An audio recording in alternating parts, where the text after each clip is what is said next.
好，大家好。我諗呢個題目咧會比較敏感少少，因為生死輪迴都係咧人生我哋可能會面對或者恐懼嘅事。大家怕唔怕死嘅？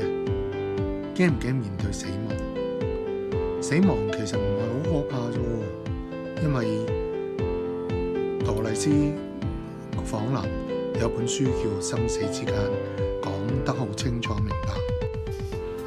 10年生死兩茫茫，不思量，自難忘。千里孤墳，無處話凄涼。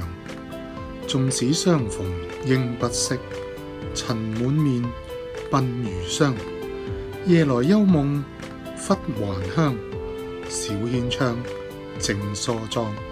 相顧無言，唯有淚千行。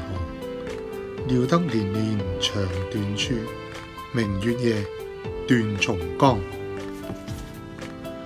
呢首就係蘇東坡《江城子》悼念佢個亡妻王弗嘅一首詩。人生生離死別係必經嘅階段，冇辦法去避免，逃也逃不掉。但係喺呢個過程裏面，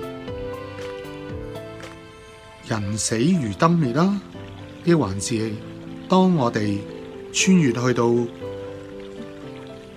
人生嘅另外一邊，去到死亡嘅另外一邊嘅時候，會唔會又係另外一個境界呢？生死輪迴自古佛家都有好豐富嘅題材同講法，咁但係西方又點樣睇呢樣嘢呢？當然基督教就係話一生一死咁當你出生之後死亡之後呢，就等待白色大寶座嘅審判，跟住耶穌嚟接你上天家。但係原來世間仲有好多西式嘅輪迴嘅學說嘅喎。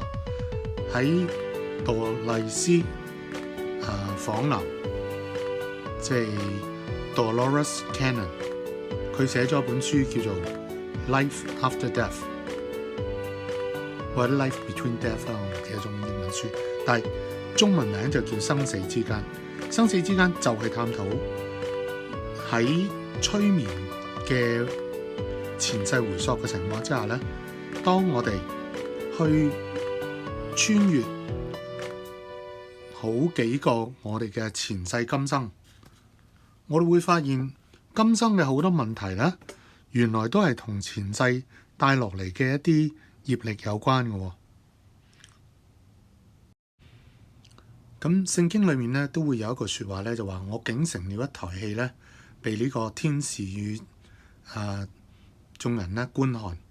咁原來其實我哋喺投咗胎之後嘅人生裏面咧，真係好似一個戲班，我哋咧去聯同埋好多唔同嘅其他嘅靈魂去參與一個劇本，去為咗唔同嘅角色去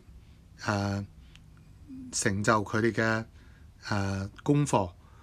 咁我哋發覺咧，原來喺前世裏面咧，我哋有啲時候做得唔好嘅地方咧，我哋喺死後之後咧，我哋會做賽後檢討嘅。